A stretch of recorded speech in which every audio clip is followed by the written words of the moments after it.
Reed Kathrein is a plaintiff's attorney who sued Holmes and Theranos early on. He represented late-stage investors who reached a settlement with Holmes and Theranos. He's also one of the very few people who has deposed Elizabeth Holmes. Reed, welcome. Well, thank you for accommodating me. I'm in Denali National Park, and so I apologize that if there's any sound quality or something like that.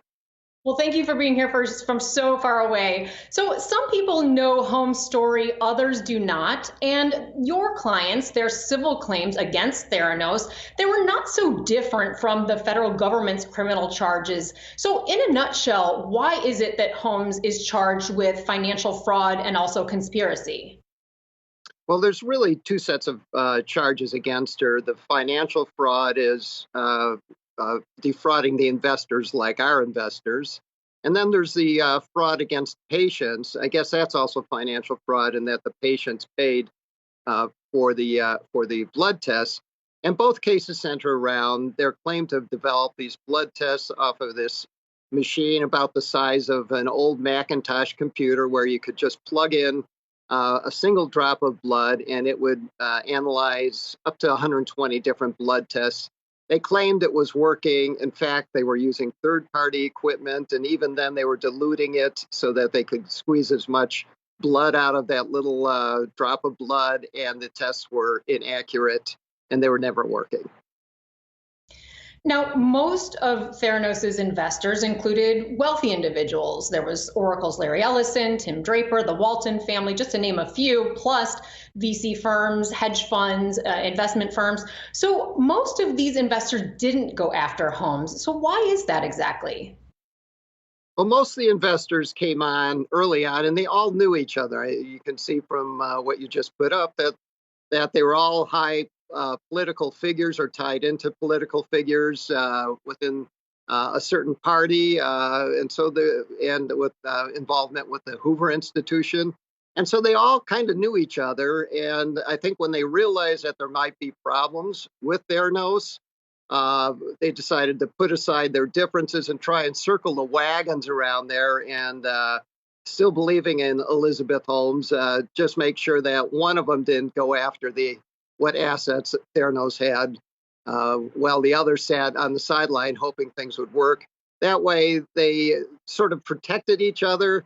On the other hand, they let the company continue to use up the resources it had and go down the tubes.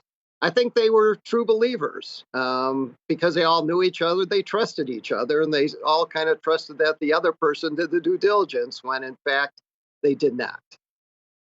So Reed, some of what you just mentioned goes to the cultural aspects of Silicon Valley and that tight networking that exists not only at Stanford at the Hoover Institution, but just among the tech community there and the generations that have existed in the tech community. So the judge here allowed Holmes to raise Silicon Valley culture, startup culture that is, in her defense. So does that help her at all in your opinion?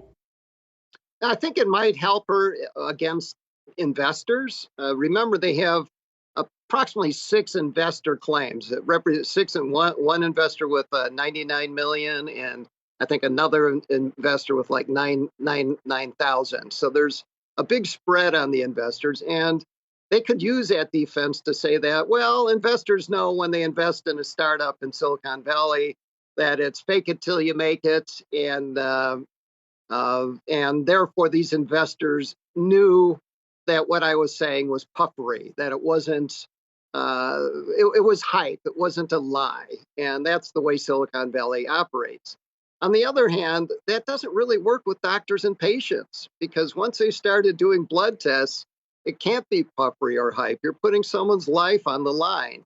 So I think it could work against some of the investors, although I have seen so many documents and gotten so much testimony that I think it's very clear that they went well beyond puffery and hype.